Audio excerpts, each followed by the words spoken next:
In their insightful new novels, authors Merle Hodge and J. Vijay Maharaj write back to an earlier time in TNT's history. In this two-part event, we'll hear Merle Hodge read from One Day Congote, and J. Vijay Maharaj will talk to host Amílcar Sanatan about responding in The Mystic Master's Wife to one of V.S. Naipaul's best-known novels. Part of the NGC Boca Slit Fest's 4 Days to Change the World.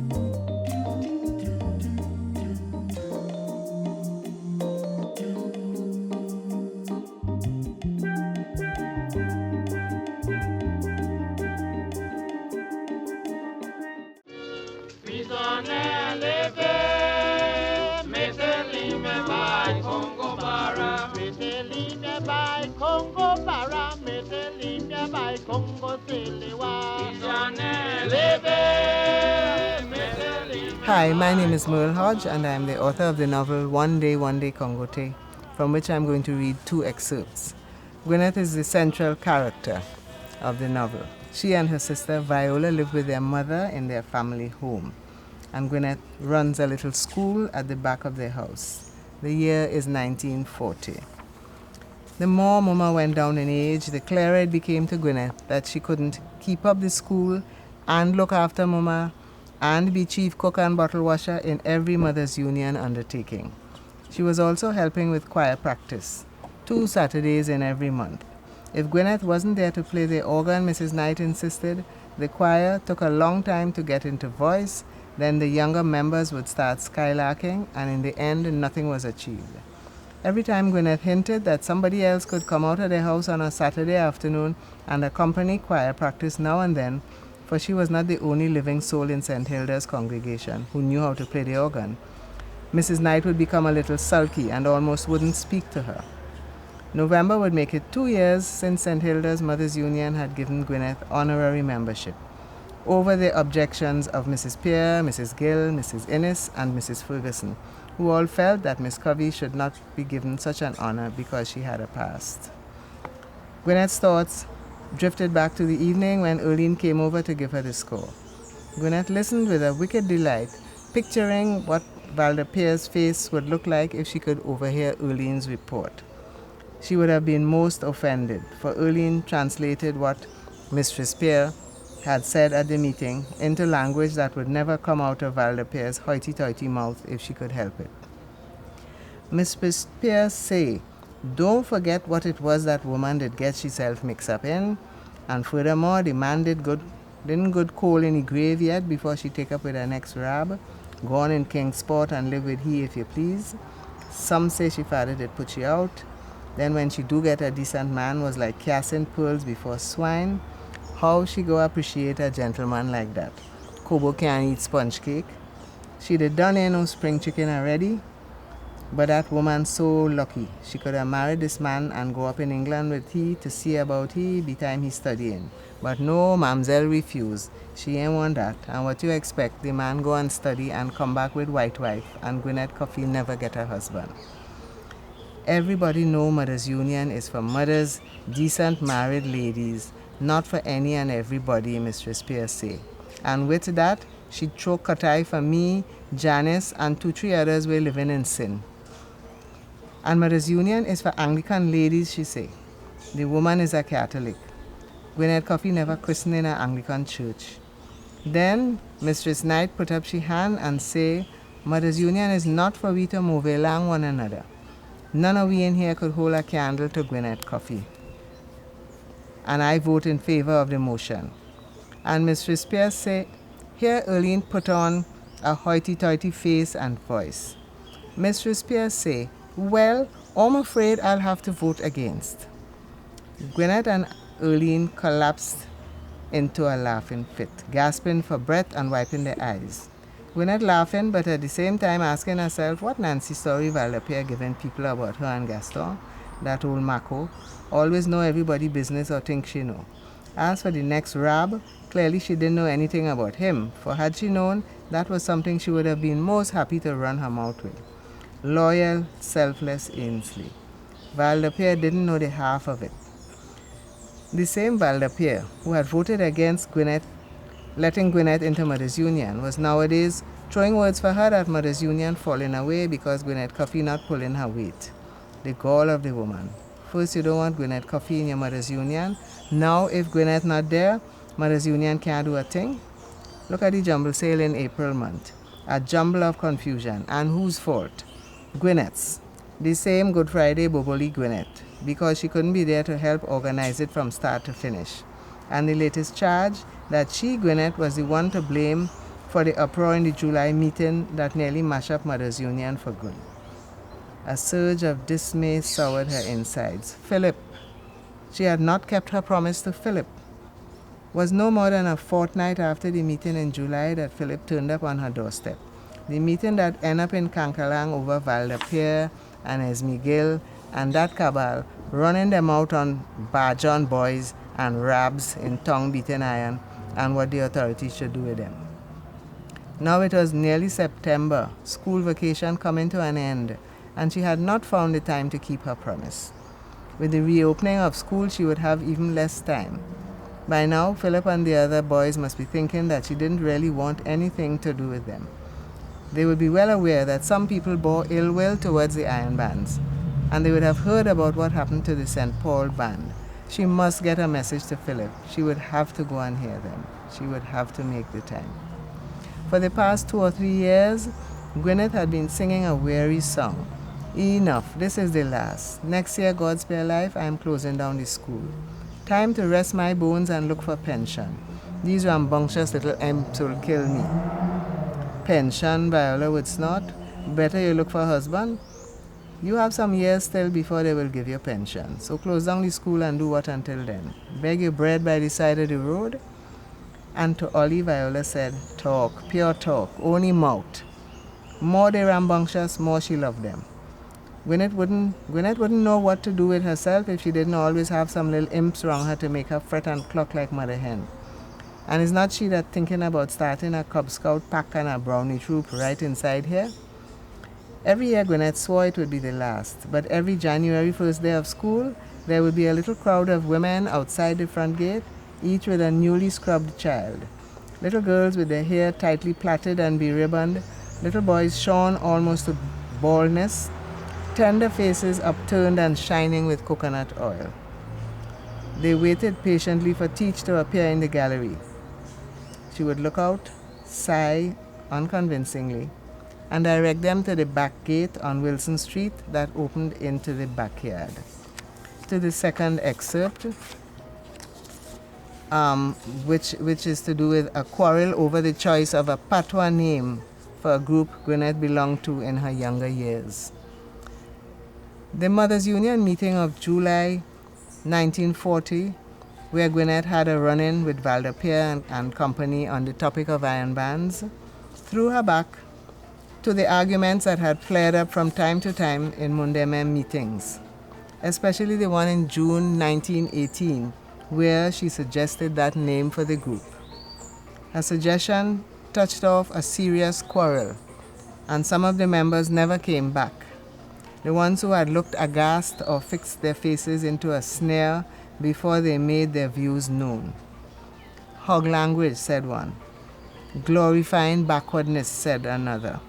And Augustus L.T. Johnstone, the writer of Bad Sonnets, delivered a speech. In their discussions, Johnstone always got up from his seat to speak even a sentence, as though he was in school. Among the group, he was considered old. They didn't know his exact age, but most of the other members were in their 20s and 30s, from where any number beyond the 40s seemed like well over the hill. To Gwyneth, Johnstone and his clothes looked musty. He wore a jacket that had seen better days, and once white shirt with wrinkled collars. She could not remember ever seeing him take his jacket off, not once, not even on those days when the cooling breeze on David's veranda gave way to a hot hanging stillness. Ladies and gentlemen, he said, clearing his throat, are we serious or are we not? Are we for the upliftment of this colony or are we not?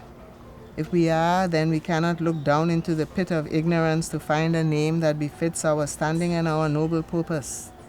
There were groans of despair as John Stone began the drill of lifting himself onto his toes after every few words, a bad sign. It meant that he was revving up for a flight of pompous oratory, and it was going to be a task to get him to just say his piece and sit down. At some point, they were going to have to pull him down. The opportunity presented itself sooner than expected. The goodly lady has put an idea to us, Johnson lectured on. The idea is to call ourselves tomorrow's people. But in patois, ladies and gentlemen, let us not lower ourselves. Patois is the language of ignorant people, Miss Coffey. People who did not go to school. And you are a big teacher. Gwyneth flew at him. Foolishness, you just have to come with some dotish talk, eh? And I don't tell you already, take my name out your mouth.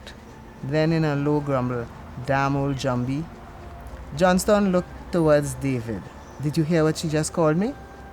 Looking back and remembering this exchange with Johnstone that took place when she was 30, Gwyneth cringed with embarrassment at her own words. David intervened, trying to look appalled while visibly fighting down a grin as he sought to rescue Gwyneth's victim.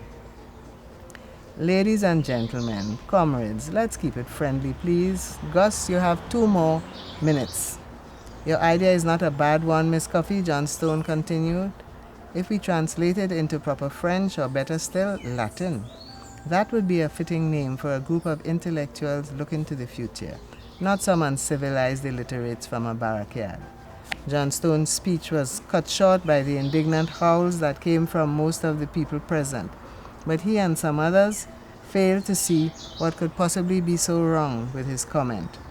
Bedlam ensued with exclamations of take that back, or insulting, or apologize, or snob, and even house slave and Uncle Tom, etc. The quarrel blazed for quite some time.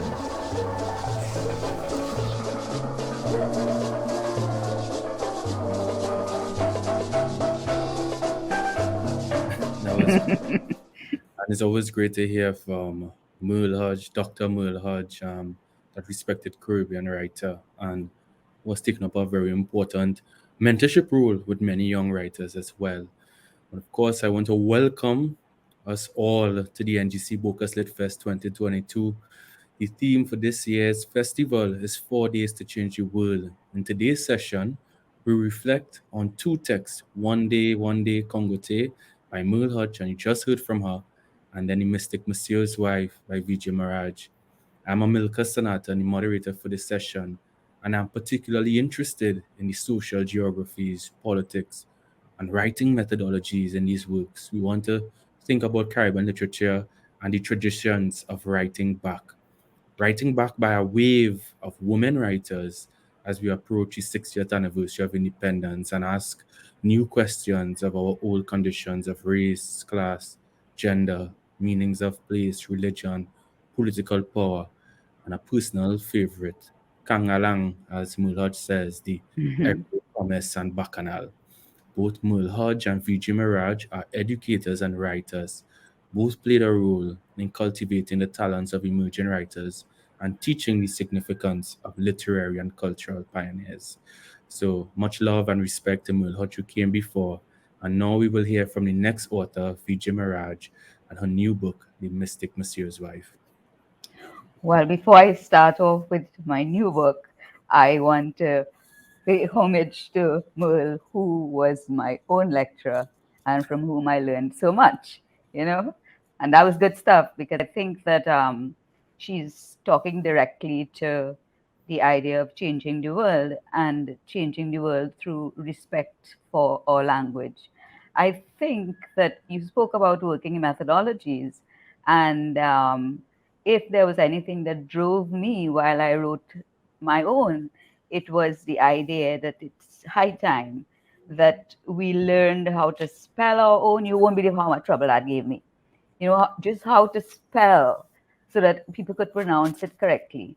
I know that we've spoken before um, about the halfway house of audiobooks so that people hear us instead of Mhm. just reading us on the page. But we also need to be able to write because having the book out there is an important thing to have. So the audiobooks maybe, but the audiobooks to accompany the books. And if we write in the books, we need to know how to spell the book. So I want to do what Merle did Yes. and read. We look forward to it. Right. So I'll just read a little bit, and then you will tell me what you think about it. I'm going to start. So the book has two beginnings. One was an insistence by Dr. Pointing. He felt that I needed to have an educated narrator at the beginning. What I'm going to read from, though, is where I started personally, because I was thinking that, perhaps we had reached a point in our history where we didn't need any other voice besides the voice of the people who speak to us every day and, who we talk back to without thinking twice about it. So this was my beginning, and perhaps if we have time, I'll do the other beginning for you as well, the one that was inserted after. So let me tell you a little bit about the history of this. Didn't want to, I didn't think of myself as, getting into writing and that sort of thing, becoming one of the creatives or anything like that. I was teaching a course on adaptations and how Caribbean texts are adapted. And we were looking at the Mystic Messiah. And I was showing students how the film deviates from the text and how the text itself was not true to what is on the ground in Trinidad and Tobago and what would have been real at that time. So that the film starts with the cremation of the father, for instance. And at that point in time, you would not have had cremations because they were not yet legal to do. But there you had a mistake right at the beginning of the film and at the book as well. So it was in the discussion that this happened. So this is a second semester course. And while I was teaching it, I started to write and I handed a little piece, and this was part of it, to the students with saying, with love, on Valentine's Day, because I gave it to them on Valentine's Day in 2020. I know 2020 was also the 100th anniversary of the end of indentureship. So I think that too acted as a spur. So this was how I started. It has always have a best place to start a story. Eh? And to tell you the truth, much of what you're asking me for, how you say it? Leela Ramsume's story really start, happen, and end in the absence of Ganesh Ramsume and the consequences of his absence. Although I still kind of have to tell you he own to tell you mine. One of the most important event was death. And the death, what connect the pieces of my story together, is my father-in-law one. Although he wasn't my father-in-law when death did come for him. Because it's that moment when Baba dead that bringing up everything you asking me about to the surface. You see, that was when, how you call it? The adventurous life of this Indian woman in 1940s Trinidad. What you say I end up living, start up for true. Although I have to tell you, if I did think about it at all, I would have think of myself as a Trinidadian woman. How do you song go? A chick, boom, chicka, boom. It's a Trinidad lady. I should also tell you that I never, ever think of myself as adventurous. I think my life is and was about the fact that I just always do what I think is best for the people I care about. My family, a few friends who come like family, and anything else I could do something for. Except for one little time that mightn't even be a part of the story that you come looking for when some things happen, like a shower of blessings from above, just for me and me alone.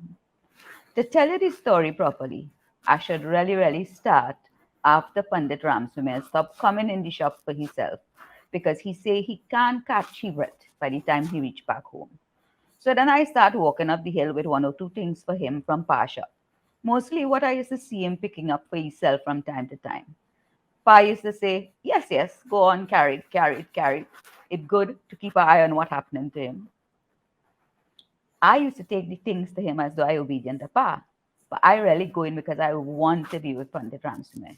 Not just to know if he all right, but to spend time with him, the same way I was doing ever since we did come to live in Ramsmere Peace. Sometimes I used to carry some butter, sometimes I carry a few hops bread or biscuit with it, or some aloo, some oil, some Milo, whatever I find running a little low in the kitchen, or what I remember he liked. Even though Shairun Chachi, who used to clean and cook for him, used to always make sure everything in the house was top of the line. I like to visit him so much because I remember good, as if it happened just yesterday, how much he used to love to talk and how much books he did spend his days reading, what he did like to talk about, and how much I did like to listen. Ganesh moved most of them books out to the house when we was going to Fuente Grove, and I can't remember now where we lost some of them along the way. But they used to be lined up on the wall right here behind my back on them bookshelf, just like how I just keep these books here up to now. And when I come by him, Baba used to read to me out of them sometimes, especially if I meet up with him in the middle of he reading. Like everybody in this village, I used to call him Panditji sometimes and Baba most of the time. He used to call me Bete most of the time, or Bet, or Beti sometimes, and Radhe Sham sometimes too, just like he called all the other younger people in the village. The only time he didn't call me any of them names was when I used to bring a tin of Canadian salmon for him. Them time, if he let me cook it for him and we sitting down together after to eat, he might start up with something like compare or comrade or sometimes dosed or sometimes humsuffer or something to show how eating salmon putting him in a different kind of mood. He used to carry on like a real pundit on singers and them time and say things like the Canadians banking we money and I banking some of their fish to keep me healthy and strong. It was some kind of joke and I always used to laugh. If he happy, I used to feel happy too.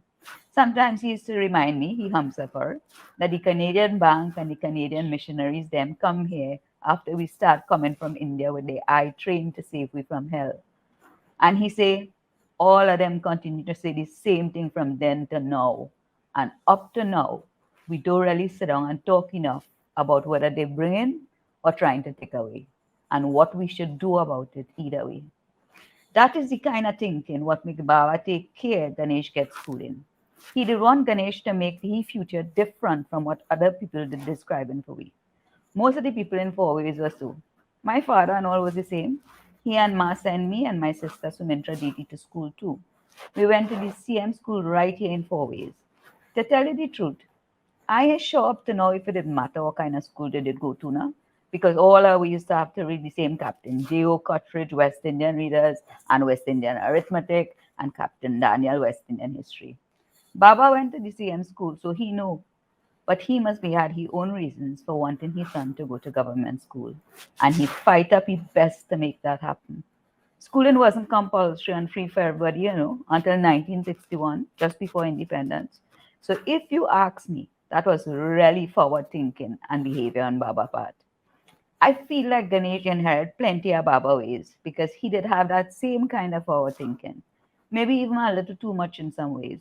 It's funny though, that even though Baba used to make that kind of joke, he continued to bank with the Canadians, just like all the other people from all over, not only here, but in other places like Jamaica, Cuba, and Puerto Rico. And here now, them here since the 19th century, and although people like we couldn't have banked there then, I still banking there up to today. I mean, it's only just the other day after the Black Power Revolution that things started to change a little bit in the bank and them. Yes, you're right. I suppose just like with independence, we will only stop dealing with them if and when them tell we that we're not together no more. And I don't have to remind you that although Baba choose government school, we just still always hold the CM people in high regard. But that might be because we just hold everybody in high regard. RC, EC, CM, Baptist, Muslim, born again, although maybe not so much as we own. It's just who he is, I suppose.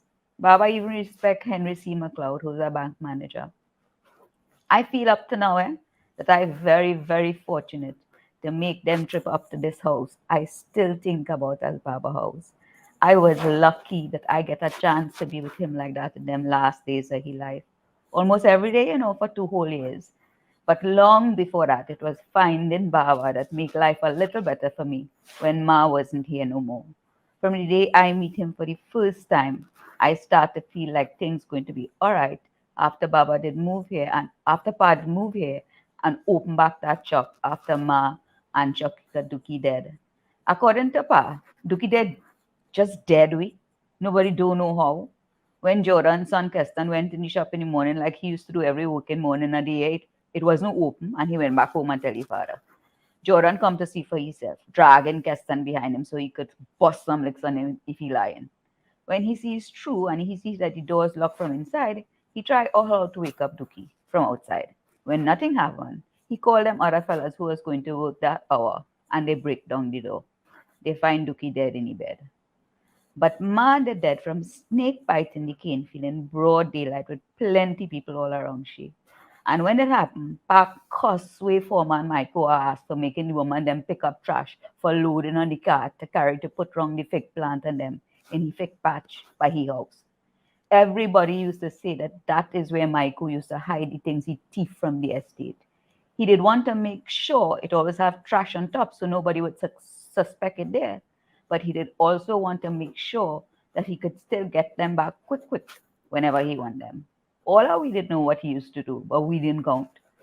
Fastly afterwards, that what Michael used to do wasn't bad compared to what some other foreman and overseer used to do. He remembered the days when foreman used to be on your back when you have to guard up the magas or baggers to feed the fire in the factory. And that was hard and dangerous work because centipede, scorpion, and snake does like to live in the heap of trash. People have to load up in the car to carry to the factory. And there's another story for the people who used to have to stoke the fire. But that time when Ma get bite, Pa say he wasn't thinking about nothing like that. Pa get fire on the spot for how he get on, and he would have get beat up bad too. Maybe they might have even kill him if he didn't pull out the gun from the back of his waist and fire one in the air. Same time telling Michael Barjones to come closer so he could test to see if the bullet really do like ugly, like Balo say when he was buying the gun from him. In case you thinking something stupid, like, oh, what a horrible thing indentureship was, I better tell you that nobody was an indenture on the estate anymore that time. But nothing didn't change from the years before, when it still had some who free people didn't sign yet. As a matter of fact, everybody does say that the last 3 years was the worst, and it get even more worse after, especially for the people who come in the last ship. But worse or worse, it had some people who try their best to look out for one another. And Panditji come to see we father to offer him a place to live that same night Ma dead. Although nobody didn't know what his intention was because he just come to the wake like everybody else. So I'll stop there for now. No, that's good. Well, there's a yes or no question before we go ahead. Does Canadian salmon put you in a good mood, Vijay? Uh, not me personally, but throughout Naipaul's books. So is a poke at Naipaul. Yeah. Throughout Naipaul's books, you find Canadian salmon making an Yes. appearance, and Mr. Biswas used to always eat it with plenty pepper when he was angry. So that When was I just read it, I say Canadian salmon do all of that, boy. But the serious thing, let's go to the serious thing. Yeah, yeah, I really like that first chapter is introductory. Not necessarily because it really does two things at the same time. Gives a sense of the geography, the context, the place, yeah, gun, snake bite, understanding the economy, the Canadians' role in the economy, but it really establishes the subject, but also a kind of political commitment. It has an eye into Indo-Trinidadian life in the pre-independent period. And it's trying to say that I think it cannot be written in absolutes and surely not as pure absurdity. So Indo-Trinidadian life has a vitality for the individual. It yeah, has a vitality for cultural identity for the entire group, but also the nation. That Indianness is not some separate group outside of the nation, but it's very much part of that story. So yeah. I like your book. I like to begin in Bacchanal. One Naipo do you, or one Naipo do all are we? We will start there. All right, that's a good place to start because when I saw the writing back, I became a little bit afraid because writing back has become intrinsically associated with post-colonialism. And post-colonialism was about writing back to the colonial. Now, the thing is, I like Naipaul's writing very much.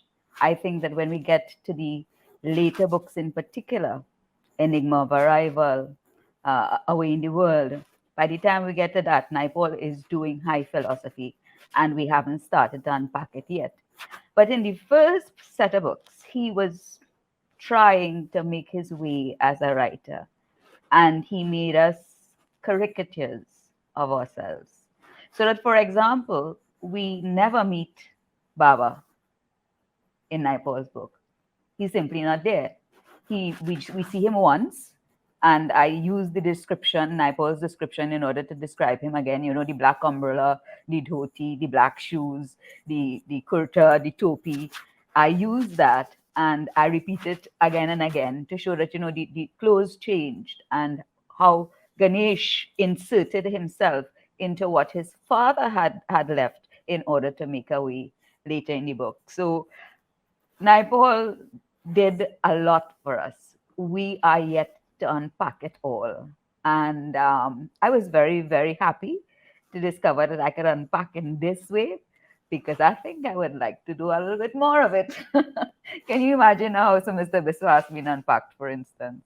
Yes, and it should be. It's quite interesting. I think, and perhaps in another forum, we could have an extended conversation on the way we manage and come to terms with the legacies and its complexity of Yeah, our iconic writers. And for yeah, me, Naipaul is a very deep source of inspiration, you know, and well, Miguel Street in particular is yeah, would charge in a way I think about masculinity and seeing myself as a young man from another generation reflecting on some of those same topics, but with the aspiration to achieve his craft. And yes, that is, I don't think, call into question. It's sometimes the politics and so on. But we live in a moment where we grapple with legacies sometimes on sides, very, very politicized. And we understand why yeah, it is politically charged because there are stakes. yes, But you, I know, are very actively involved with Friends for Mr. Biswas. And you took on a methodology of reading the archive. And yeah, and that is something that we are encouraging younger writers as well to be involved in, going through the archive, not just to say this represents my integrity or not, but having a conversation um, yes, with what came before and understand yes, the context in which they understand their present. If you could yes, speak more about your process of re-engaging the yeah. archive to produce this contemporary work. Yeah, so that's why I was afraid of writing back because I think that when we are talking about our own people of previous generations, my father's generations, my grandfather's generations, grandmother, please, no gender bias here, grandmother and great grandmother as well. Uh, we need to understand how they were positioned in the places that they were, and the only way we can do that is by unpacking everything that we can find as far as it is possible for us to find it in order to make sense of it. Because so let me jump a little bit to what had happened within the course of our history that I think to be very, very worrying. In that, when Kamau Brathwaite wrote Contradictory Omens, for instance, he took the image that Naipaul had created in a house for Mr. Biswas as the picture of the real Indian Trinidadian settlers. The fact is that I have never known that world. Perhaps Naipaul knew that world, but there are many other worlds. So that unless we can unpack as much as possible, we will not arrive at an understanding of our historical selves.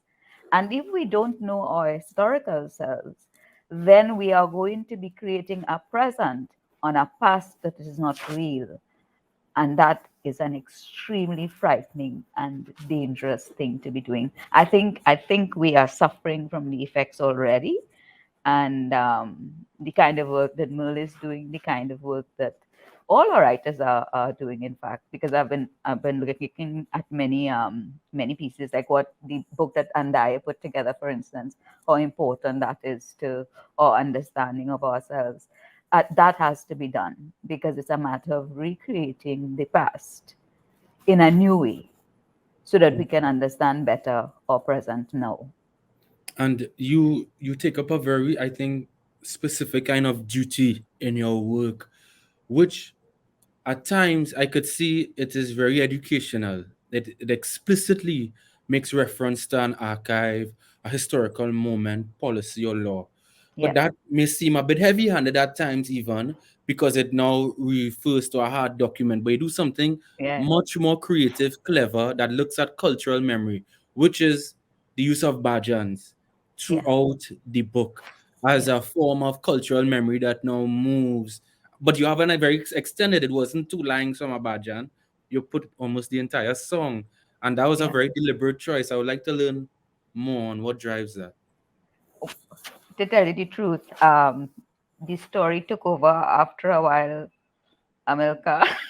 And to tell you the exact process is pretty much not possible for me yet. Maybe someday I will understand what this drove me, because this was the 14th of February that I said that I handed the students the first bit. It was just the first bit, and then the 13th of March, just a month later, we get a bulletin straight right across UE saying that we shutting down, we're going home. And I think the being at home, it was like a different kind of rocking back. A lot of people discovered their creativity during that time. Yes. And having started talking about Leela, having started giving Leela voice, I couldn't stop giving the voice.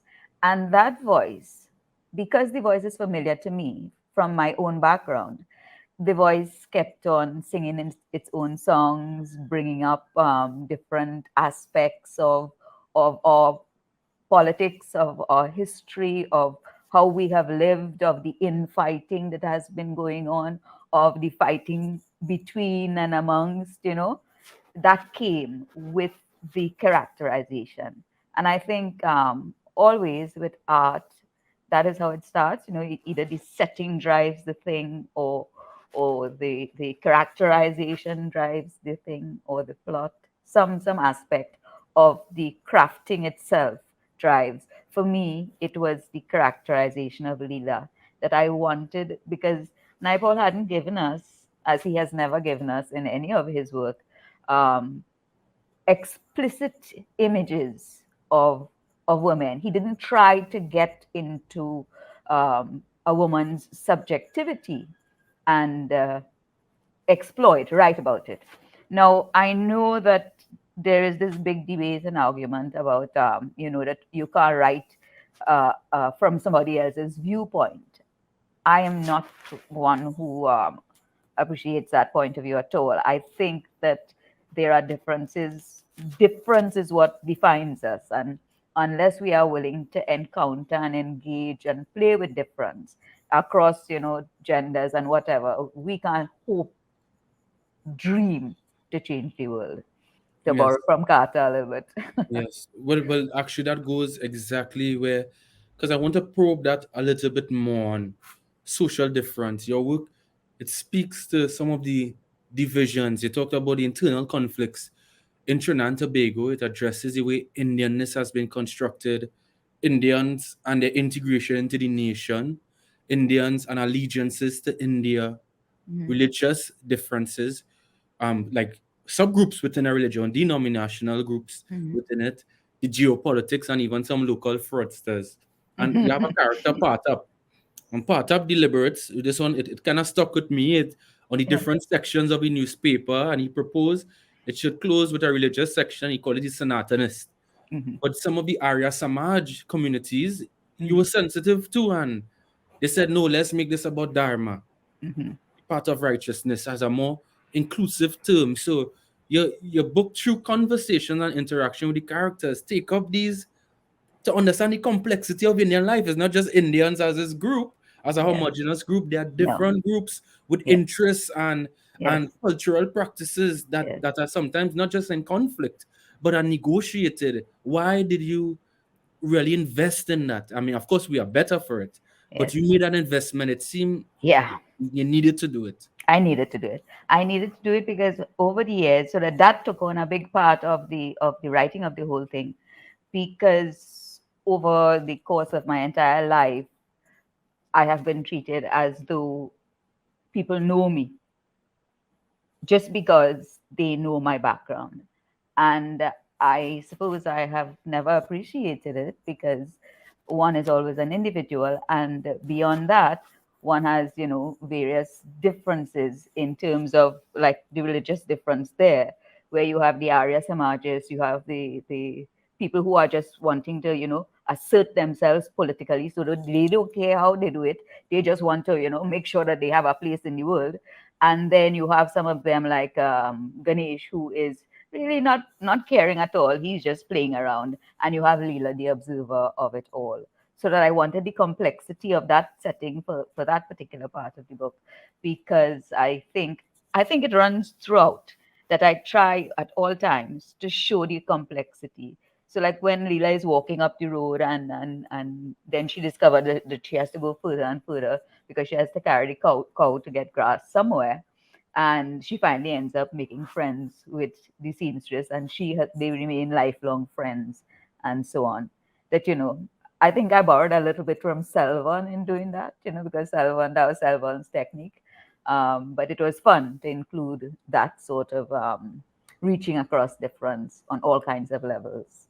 Yes, and I found there's something quite interesting as well, where, and I wanted to know how close this was to Leela, or as much as what Vijay was trying to represent in fiction. There's a conversation with developments happening nationally Yeah. around the Afro Creole and the African, Hmm. around Black Power revolution, and how some of the language and rhetoric would move into the community.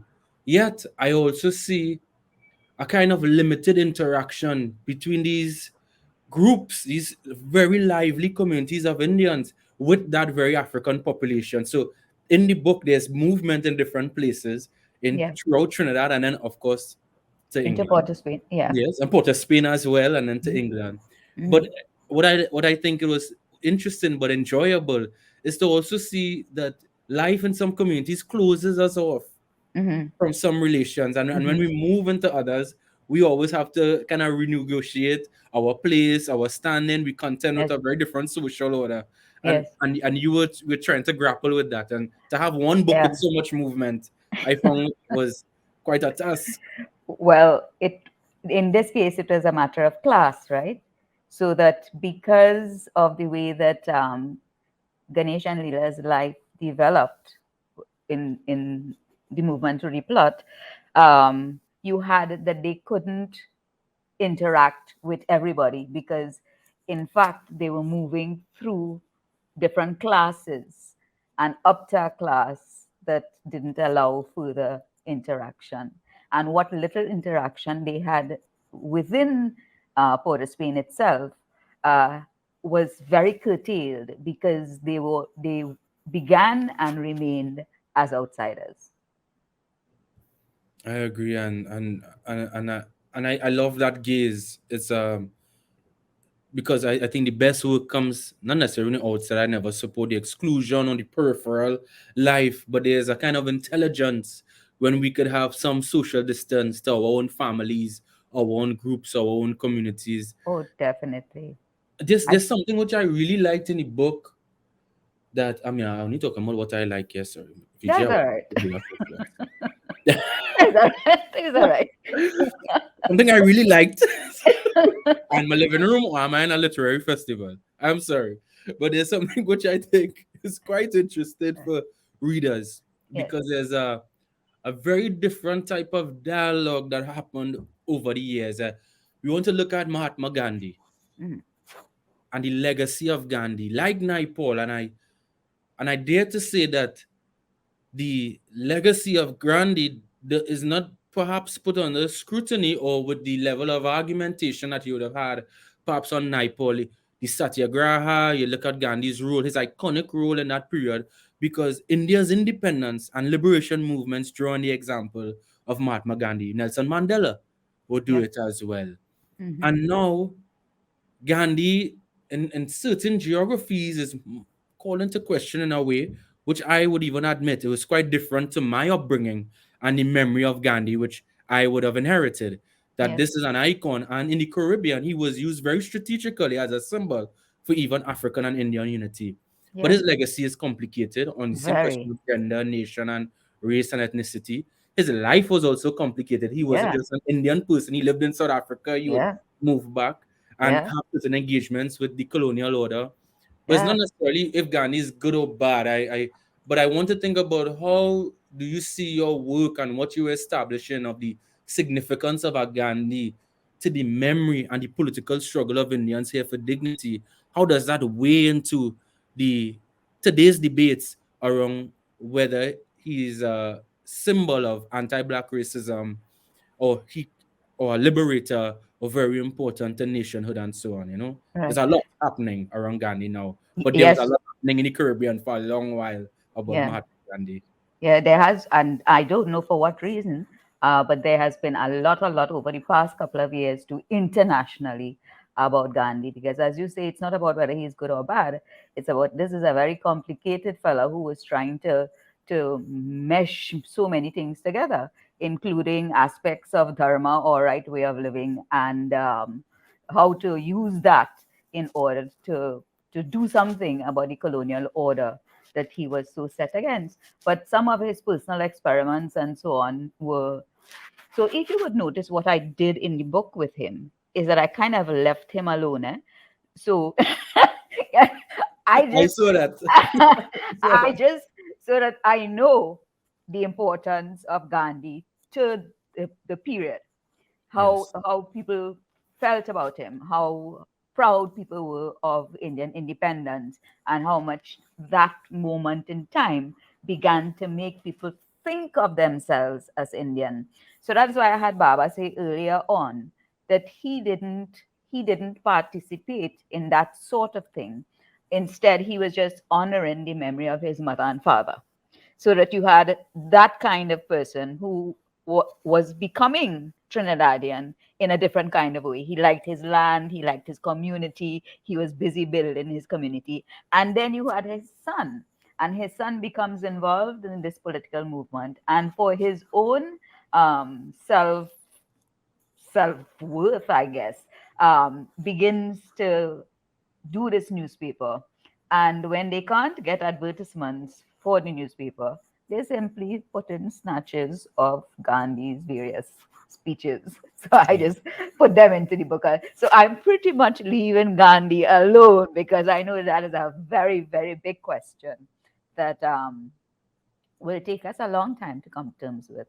Yes. There were at least three conferences just within the past 2 years, huge conferences with the various Indian associations across Britain and America, and the big one in California, and they were all doing Gandhi. And I was thinking, what is happening? Because that's something now that we have to get into dialogue with India about. Because and that Yes. is why I left him alone for us, because we we are not part of that conversation to that extent, I think. Because people are trying to rethink what he means to the world. On a Yes. on a personal level, I think that some of the things that he achieved were indeed admirable. I think that the fact that you could take a concept like ahimsa and make it a tool for resistance is nothing less than genius. Because this is taking non-violence. It's like Yes. digging your heels into the ground and saying, "Well, try and push me now." You Yes. know. So I think those things are important, but I didn't go there in the book at all. Yeah, no, for sure. If Caribbean women writers or political leaders, we might have a singer sewing machine on all our national flags, to say that this also represents a struggle, Yes, sustaining the household, and self-reliance. yes, There's a lot, and yes, definitely some. It's quite interesting because it's emotional when we work through this. I grew up with a very positive memory of him and what I was trained to see him as, and then when you read history, you would see the complexities like any other human being. but we also see the way the emotion is charged on all sides, and that is interesting to think through. I wanted to pick up on a concept you take up here because it's is extended. It actually supports the belief some people have about the Dogla. And I think coming closer and closer to the end of the text, the Dogla emerges. And I wanted to know if that Dogla subject emerges as we get closer to the independence because it goes up to the period of self governance, I believe, in the book. Mm-hmm. The Dogla as a metaphor for the African and Indian relation that would have to take place at the time of independence. And then the Dogla here is much wider than just the African Indian byproduct, dare I say, Mm-hmm. but also Indian with white. Yeah. That I remember once I did some work in South Trinidad and they were saying I'm a Dogla. And why? Because I'm half Muslim, half Hindu. I said, Mm-hmm. hell, that is accounting for Dogla these days. But definitely but there's a possibility there. The Dogla now becomes an expansive term about possibility, about crossing a divide, yet Yes. it is encountered with silence and pain at Yes. times. But you took Yes. up the Dogla. If you could talk a little bit more, especially for the Douglas who listening here. Yeah. Again, it's a very long story. I mean, we have so many Doglas, because Dogla is, if you break it down, is a very simple term. Do means two, and gla comes from the word glani, meaning lineage. So it's when two lineages meet and they have children. So simple as that. Of course, in our racialized conditions, the thing also took on very, very, very heavy racial overtones, and sometimes very ugly ones. And if I knew of a way to do more in this regard, in broadening the term, making the term complex, the complexities of the relationship, and again, it's about difference. It's about knowing how to embrace difference, and how only in that embrace.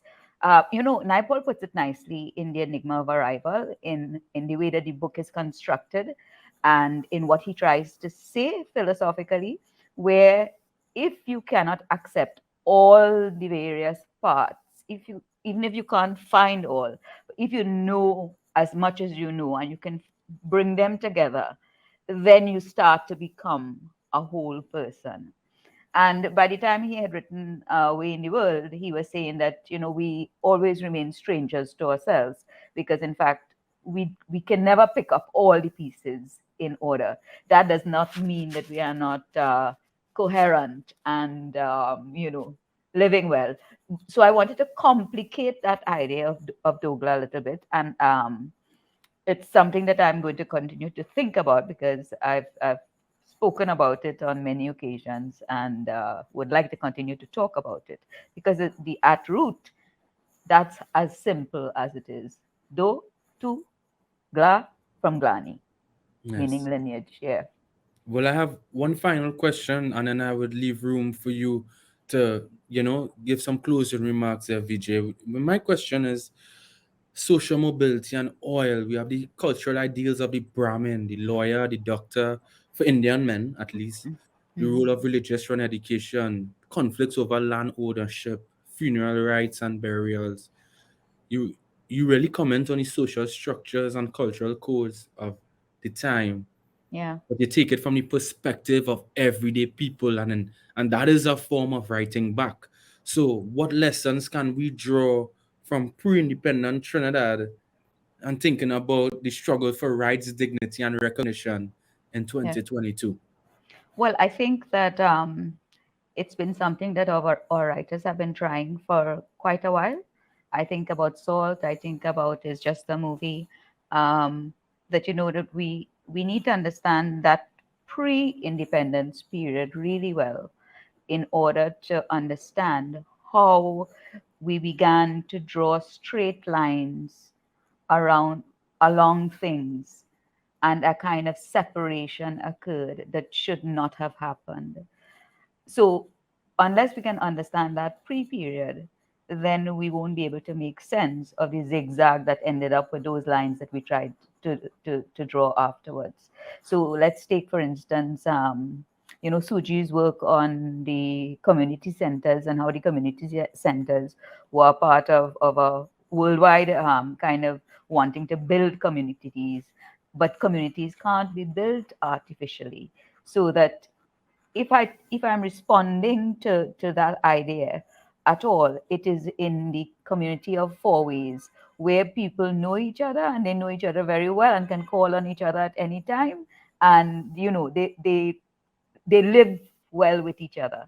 And we start to see the changes when the marriage is about to happen. And because Pa wants this marriage to take place quickly, and Ganesh really doesn't care because he doesn't have a pathway cut out for himself at all, you find that they start changing things in the community without sufficient attention to the immense damage that might be caused by what they're doing.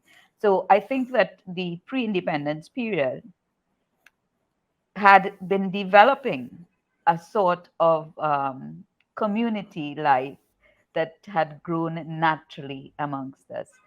The deliberate attempt to build different kinds of communities after independence has done us quite a bit of damage.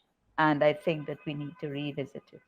So that is where I would stand on that idea of the politics of the pre-independence as opposed to what happened post-independence. Yes. Well, we're now at the end of the session here, Vijay.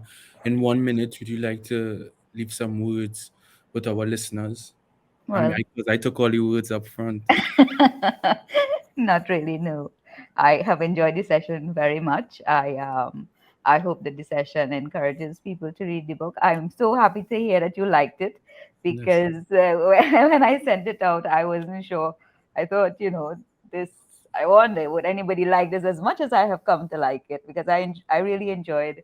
I had fun doing it, and I'm glad to hear that uh, Yes. you liked it. Yes. And for those who want to buy the book, it has Vijay Maharaj's name on it and also Sanatan at the end. Of course, I am not the Sanatan that they'll be talking about. Nor did they think will ever look like. So, well, we really appreciate it.